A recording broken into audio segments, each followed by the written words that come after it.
Hello, I'm Kelda Yoon. Faculty at the University of Toronto who are participating in the pro-Palestinian encampment there are speaking out after receiving threats of termination last week. Those in the camp were served with a trespass notice, warning students could be suspended and participating faculty or staff could be fired. Dale Manukduk joins us live from U of T. And Dale, there's also, of course, a potential injunction looming over this encampment.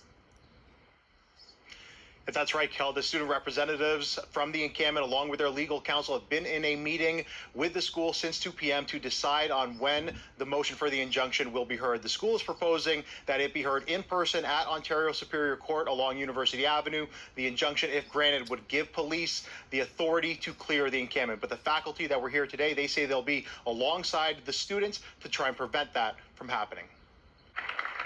University of Toronto faculty gathered outside the office of School President Merrick Gertler to deliver a message. We say to our administration, if you decide to move against the students, you'll have to go through us first. On Friday, those in the camp were given trespass notices and threatened with either suspensions or termination. And yesterday, the school filed a court injunction that would authorize police to move in on the encampment. But U of T hasn't indicated if or when they would ask police to get involved. Many of us have made it clear we do not support this move. Some of us have said that we will resign our administrative roles if the university carries out that act. So I say to President Gertler, not in my name, if you think authoritarian responses to peaceful protest in a democratic country is appropriate, that's on you.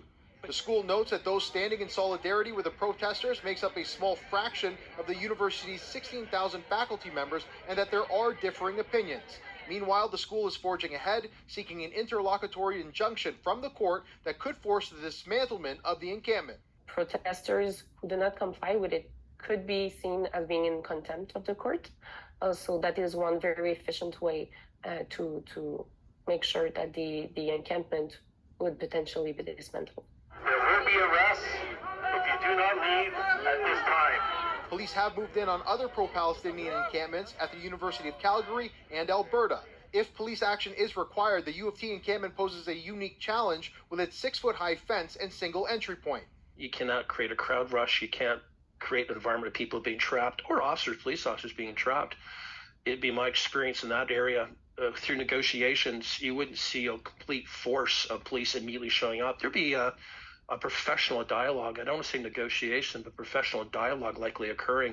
This is what we're going to do. We're going to start taking down the fences to create an open space. Police action isn't the only way forward. Other schools filed for injunctions to move encampments to locations that don't impede access to buildings. And just this past weekend, McMaster University reached an agreement that would see the school disclose investments annually and allow students to present on divestment, among other commitments.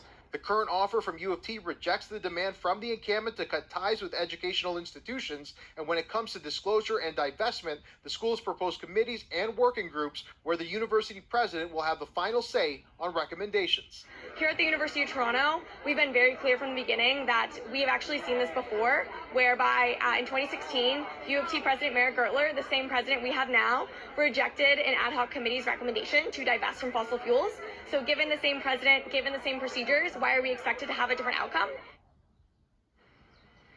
The encampment protesters have been clear on their position. They don't want committees, they want commitments. The faculty that were here today, they want the university to meet the students' demands. There's also an online petition signed by over 4,600 alumni that want that same outcome. We last heard from the student representatives' legal counsel at around 4:15. They said they were still in that meeting with the school, so no word yet on when the injunction hearing is going to take place. Kelda? All right, thanks so much for this, Dale. Our Dale Manukduk report.